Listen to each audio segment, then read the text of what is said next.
بسم الله الرحمن الرحيم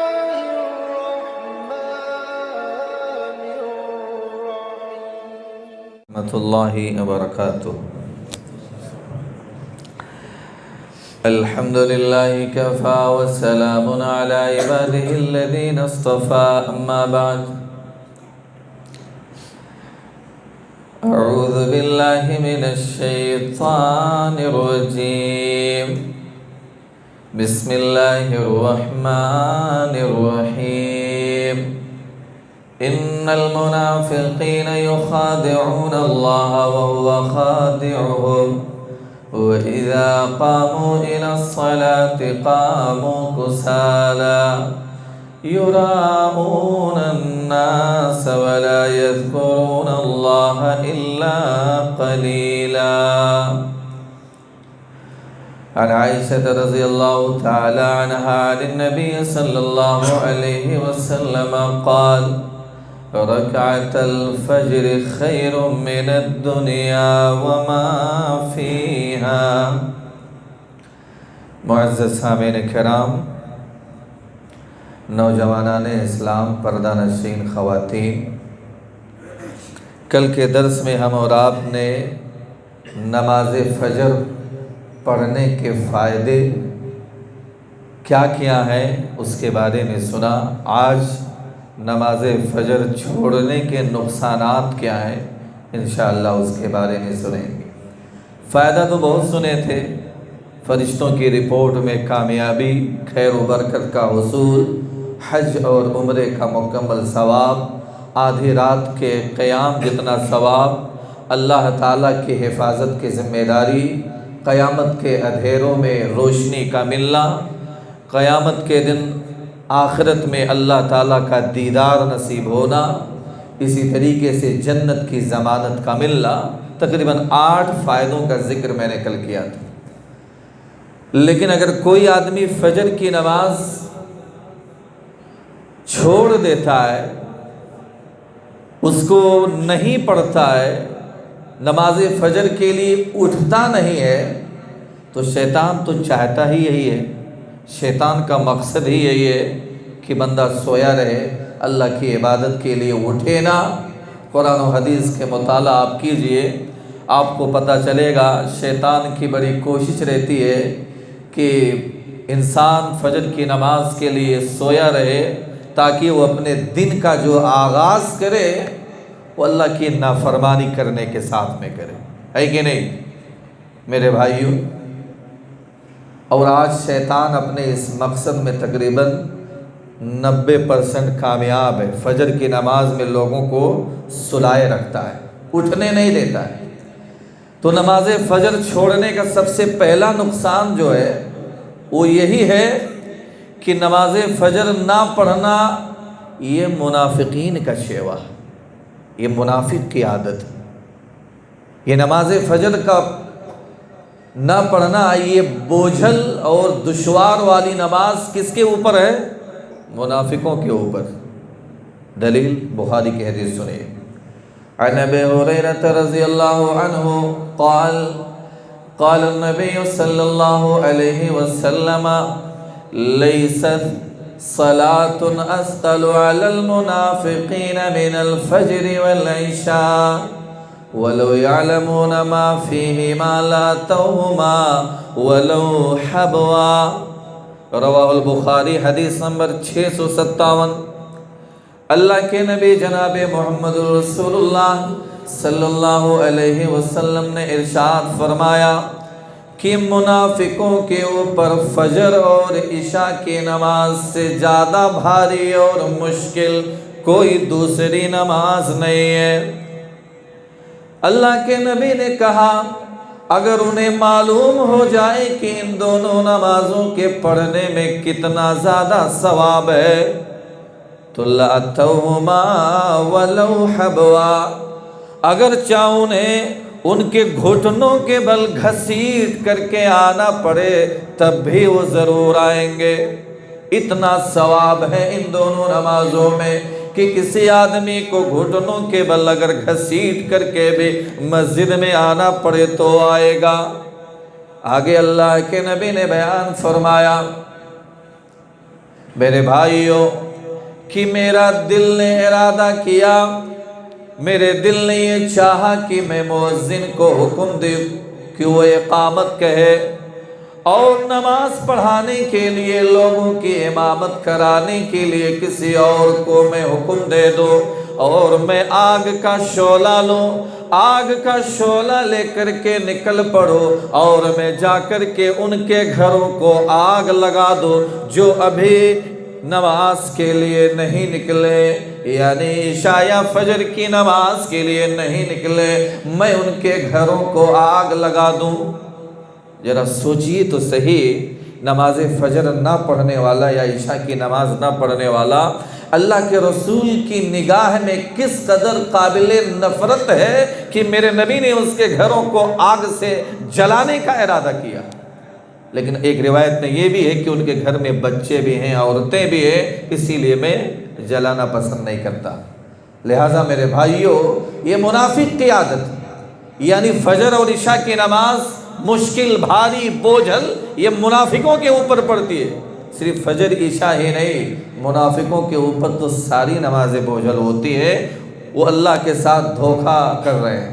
قرآن کی آیت ہے نا، وہ پارہ نمبر 5 سورہ نمبر 4 سورہ نساء آیت نمبر 142، ان المنافقین یخادعون اللہ وهو خادعهم وَإِذَا قَامُوا إِلَى الصَّلَاةِ قَامُوا كُسَالَى يُرَاءُونَ النَّاسَ وَلَا يَذْكُرُونَ اللَّهَ إِلَّا قَلِيلًا۔ اللہ نے بیان فرمایا بے شک یہ منافق لوگ اللہ کے ساتھ چال بازیاں کر رہے ہیں، دھوکہ کر رہے ہیں، لیکن حالانکہ اللہ نے خود انہیں دھوکے میں مبتلا کر رکھا ہے۔ یہ منافق لوگ نماز پڑھنے کے لیے جب کھڑے ہوتے ہیں تو بڑے ہی کسمساتے ہوئے کھڑے ہوتے ہیں، سستی اور کاہلی کی حالت میں کھڑے ہوتے ہیں۔ یراؤن الناس، لوگوں کو دکھاوے کے لیے نماز پڑھتے ہیں، ولا یذکرون اللہ الا قلیلا، اور یہ نماز میں اللہ کا ذکر برائے نام کرتے ہیں، یعنی جلدی جلدی برائے تھوڑا سا اللہ کو یاد کر لیے تو کر لیے۔ یہ منافق کی نماز۔ میرے بھائیوں، مومن آدمی کو ایسا نہیں کرنا چاہیے۔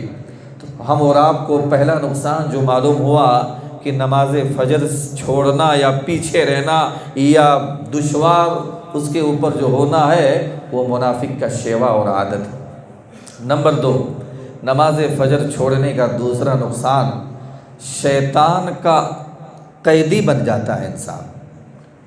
نماز فجر کے خزانے اور اس کے برکات سے محروم رکھنے کے لیے نا شیطان ایڑی چوٹی کا زور لگا دیتا ہے کہ کیسے وہ صبح کی نماز کے لیے نہ اٹھے، بیدار نہ ہو اور پورا دن نحوستوں میں پڑا رہے۔ شیطان پوری محنت کے ساتھ پوری کوشش میں لگا رہتا ہے کہ بندہ سویا رہے، نہ اٹھے۔ دلیل بخاری کی حدیث نمبر 3269، 3269، حدیث کے راوی حضرت ابو ہریرہ رضی اللہ تعالی عنہ ہے۔ وہ بیان فرماتے ہیں کہ اللہ کے نبی جناب محمد الرسول اللہ صلی اللہ علیہ وسلم نے ارشاد فرمایا، یعقد الشیطان علی قافیۃ راس احدکم اذا هو نام 3 عقد۔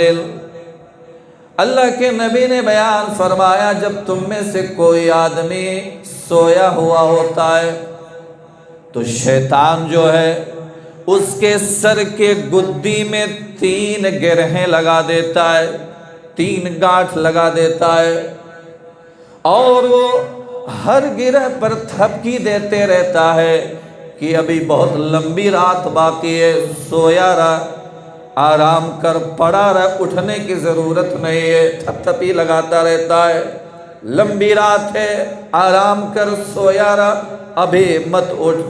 اللہ کے نبی نے بیان فرمایا اگر وہ آدمی اٹھ جاتا ہے اور اٹھ کر کے اللہ کا ذکر کرنے لگتا ہے تو اس کی ایک گرہ کھل جاتی ہے اور اگر وہ وضو کر لیتا ہے تو دوسری گرہ بھی کھل جاتی ہے، اور اگر وہ نماز فجر بھی ادا کر لیتا ہے تو اس کی تینوں گرہ کھل جاتی ہے، یعنی تیسری گرہ بھی کھل جاتی ہے۔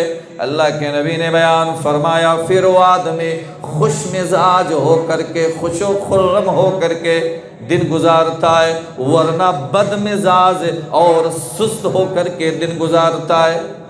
یعنی جو آدمی نماز فجر ادا کر لے نا، اس کا دن بڑا اچھا جاتا ہے، خوشی خوشی۔ آپ خود جانتے ہوں گے جو لوگ نماز پڑھنے کے عادی ہیں، جن کو عادت ہے اگر ان کی نماز فجر کسی دن مس ہو جائے، جو روزانہ پڑھتے ہیں، ایک دن اگر مس ہو جائے، دن بھر ان کو سکون نہیں رہتا ہے، وہ اسی ٹینشن میں رہتے ہیں، پریشان رہتے ہیں، آج میری نماز فجر مس ہو گئی، شیطان نے مجھے سلا دیا، اٹھنے نہیں دیا، اسی وجہ سے وہ پریشان رہتے ہیں۔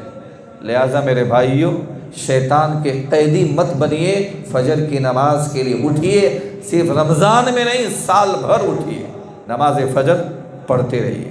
تو یہ دوسرا نقصان شیطان کا قیدی۔ نمبر 3، جو لوگ نماز فجر پڑھنے کے لیے اٹھتے نہیں ہیں، بیدار نہیں ہوتے ہیں نا، تیسرا نقصان شیطان اس کے کانوں میں پیشاب کر دیتا ہے۔ کتنا بڑا نقصان میرے بھائیوں، شیطان پیشاب کر دیتا ہے۔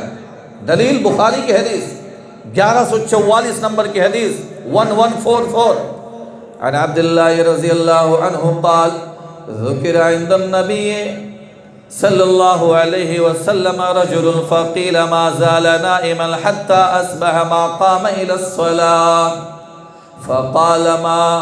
فقال بال الشیطان فی اذنه، رواہ البخاری۔ عبداللہ ابن مسعود رضی اللہ تعالیٰ عنہما بیان فرماتے ہیں کہ اللہ کے نبی جناب محمد رسول اللہ صلی اللہ علیہ وسلم کے سامنے ایک ایسے آدمی کا ذکر کیا گیا جو آدمی نماز فجر کے لیے اٹھتا نہیں ہے، بیدار نہیں ہوتا ہے، کہ اللہ کے رسول ایک آدمی سویا رہا، اٹھا نہیں آج تک کہ نماز فجر کے لیے بھی نہیں اٹھا۔ اللہ کے نبی نے بیان فرمایا بال الشیطان فی اذنہ، شیطان نے اس کے کانوں میں پیشاب کر دیا ہے۔ میرے بھائی، جو لوگ نماز فجر نہیں پڑھتے ہیں وہ پورا دن اپنے کانوں میں شیطان کا پیشاب لے کر کے گھومتے ہیں۔ ایسے لوگوں کو چاہیے کہ ضرور وہ نماز فجر میں اٹھے، مس نہ کریں، ورنہ یہ سمجھو کہ ہمارے کانوں میں شیطان نے پیشاب کر دیا۔ فتح الباری کے اندر علامہ ابن حجر رحمہ اللہ علیہ نے عبداللہ ابن مسعود کا ایک فرمان نقل کیا ہے۔ وہ کہتے ہیں کہ آدمی کے منحوس اور ناپاک ہونے کے لیے اس سے بڑی ذلت و رسوائی اور کیا ہو سکتی ہے کہ ایک آدمی اپنے دن کا آغاز اس حال میں کرے کہ لعنتی شیطان اس کے کانوں میں پیشاب کر چکا ہے کہ نہیں؟ اس سے بڑی ذلت و رسوائی یا ایک آدمی کے منحوس اور ناپاک ہونے کے لیے اور کون سی بات ہو سکتی ہے؟ شیطان نے اس کے کانوں میں پیشاب کر دیا۔ تو میرے بھائیو، یہ تیسرا نقصان، شیطان کانوں میں پیشاب کر دیتا ہے۔ میرے بھائیو، نماز فجر، چوتھا نقصان، جو آدمی نماز فجر نہیں پڑھتا ہے وہ دنیا اور دنیا کی سب سے بہترین چیز کو کھو دیتا ہے کہ نہیں؟ نماز فجر کی 2 رکعت سنت کتنی پیاری ہے، کتنی محبوب ہے۔ میرے نبی کی حدیث سنیے، عن عائشہ رضی اللہ تعالی عنہا قالت رکعت الفجر خیر من الدنیا وما فیہا، رواہ مسلم، حدیث نمبر 725۔ حضرت عائشہ رضی اللہ تعالی عنہ بیان فرماتی ہیں کہ اللہ کے نبی جناب محمد رسول اللہ صلی اللہ علیہ وسلم نے ارشاد فرمایا کہ فجر کی 2 رکعت سنت میرے نزدیک دنیا اور دنیا کی تمام چیزوں سے بہتر ہے۔ یعنی یہ پوری دنیا اور دنیا کے اندر کی ساری چیزوں سے بہتر فجر کی 2 رکعت سنت ہے۔ ذرا سوچئے تو صحیح، اگر فجر کی 2 رکعت سنت کی اتنی بڑی فضیلت ہے تو اس کے فرض نماز کی کتنی بڑی فضیلت ہوگی، ہے کہ نہیں میرے بھائیو؟ اسی وجہ سے کبھی مت مس کیجیے۔ اللہ کے نبی، بخاری کی حدیث ہے 1169 نمبر کی حدیث 1169، نوافل میں اللہ کے نبی فجر کی نماز میں کبھی بھی آپ سستی نہیں کرتے، یعنی جتنی پابندی اور سختی فجر کی 2 رکعت سنت میں آپ کرتے تھے، نوافل میں کتنی اور کسی اور میں اتنا نہیں کرتے۔ بلکہ ایک اور روایت میں، بخاری ہی کی حدیث 1182 نمبر کی حدیث، حضرت عائشہ بیان فرماتی ہیں کہ اللہ کے نبی فجر کی 2 رکعت سنت کبھی نہیں چھوڑتے تھے۔ اس کی فضیلت کتنی زیادہ ہے، کبھی نہیں چھوڑتے تھے میرے نبی۔ میرے بھائیوں، تو آپ اگر فجر کی نماز کے لیے نہیں اٹھیں گے تو آپ سنت بھی نہیں پڑھیں گے، فجر بھی نہیں پڑھیں گے، تو سمجھو کہ دنیا اور دنیا کی سب سے بہترین چیز آپ کھو دیے کہ نہیں کھو دیے۔ کتنا بڑا نقصان۔ میری مائیں اور بہنیں آئی ہیں، نماز فجر میں عورتوں کا بھی حاضر ہونا، مرد تو مرد ہیں، عہد رسالت میں اللہ کے رسول کے دور میں خواتین بھی نماز فجر میں حاضر ہوا کرتی تھی اور آ کر کے باقاعدہ جماعت کے ساتھ نماز پڑھ کے جاتی تھی۔ میرے بھائیوں، حالانکہ اللہ کے رسول کے دور میں خواتین کے لیے الگ سے کوئی انتظام نہیں رہتا تھا، نہ ہی اس کا کوئی الگ سے اہتمام رہتا تھا۔ آج تو الحمدللہ آج ہمارے یہاں خواتین کے لیے مسجدیں الگ ہوتی ہیں، ان کا وضو خانہ الگ ہوتا ہے، ان کا راستہ الگ ہوتا ہے، آنے جانے کا راستہ الگ، وضو خانہ الگ، ان کی مسجدیں الگ۔ لیکن آج ہماری ماں اور بہنوں کے اندر نماز فجر ادا کرنے کا ذرہ برابر شوق نظر نہیں آتا۔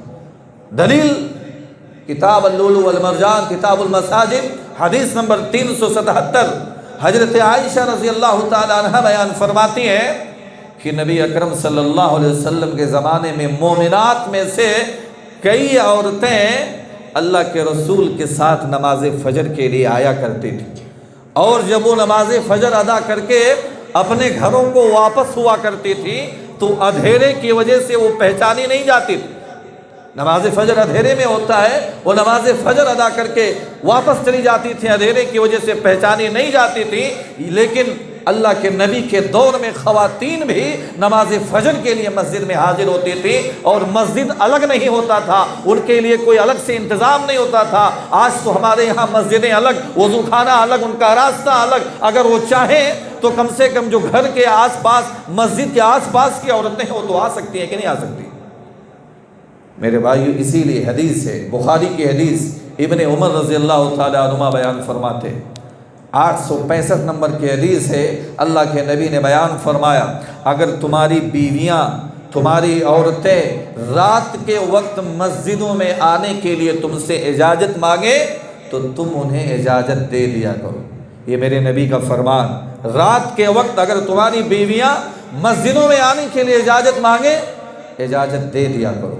ایک روایت میں 565، ابو داؤد کی حدیث 565 نمبر کی حدیث، اس میں ہے کہ تم اللہ کی بندیوں کو یعنی خواتین کو مسجدوں میں آنے سے مت روکو۔ الحمدللہ ہمارے یہاں تو مسجدوں میں عورتیں آتی ہیں، تراویح کے لیے آتی ہیں، جمعہ کے لیے آتی ہیں، عید کے لیے آتی ہیں۔ کتنے مسلمان ایسے ہیں جن کے یہاں مسجدوں میں عورتوں کا آنا منع ہے، نہیں آ سکتی ہیں، وہ باقاعدہ روکتے ہیں۔ یہ بخاری کی حدیث، یہ ابو داؤد کی حدیث ان کے سامنے نہیں ہے۔ حالانکہ ایک روایت میں یہ بھی ہے، ابو داؤد کی حدیث، کہ تم اپنے گھر کی عورتوں کو مسجدوں میں آنے سے مت روکو۔ حالانکہ عورتوں کا گھروں کے اندر نماز پڑھنا بہتر ہے، افضل ہے، لیکن اگر مسجدوں میں آنے کا انتظام ہے تو کم سے کم وہ بھی آئیں گے تو کچھ درس و دروس سنیں گے کہ نہیں سنیں گے؟ گھر میں وہ سننے کو نہیں ملے گا۔ وہ آئیں گے تو اللہ رسول کی کچھ باتیں وہ بھی سیکھیں گے، وہ بھی سنیں گے، اس پر عمل کرنے کی کوشش کریں گے۔ لہٰذا الحمدللہ اللہ کا شکر ہے کہ ہم اور آپ، ہمارے یہاں خواتین آتی ہیں، لیکن وہ مسلمان بھائی جو اپنے گھر کی عورتوں کو نہیں جانے دیتے ہیں، روکتے ہیں، اور نہ ہی ان کے یہاں کسی طرح کا کوئی انتظام ہے کہ مسجد کے اندر، گھر میں مسجد کے اندر عورتیں آئیں، ایسے لوگوں کو اللہ تعالیٰ ہدایت دے کہ وہ ضرور مسجدوں کے اندر اپنے گھر کی عورتوں کو بھیجنے کی کوشش کریں۔ تو یہ سارا نقصان ہے میرے بھائیوں فجر کی نماز نہ پڑھنے کا۔ اللہ رب العزت سے دعا ہے اللہ تعالی ہم تمام لوگوں کو نماز فجر میں اس کے وقت مقررہ پر پڑھنے کی توفیق عنایت فرما۔ اللہ ہم سب لوگ گنہگار ہیں، ہم سب لوگوں کے گناہوں کو معاف فرما۔ اللہ ہم سب لوگوں کو جنت الفردوس کے اندر جگہ دے۔ اللہ ہم تمام لوگوں کو جہنم کے عذاب سے بچائے۔ آمین وآخر دعوانا الحمدللہ رب العالمین۔ السلام علیکم ورحمۃ اللہ وبرکاتہ۔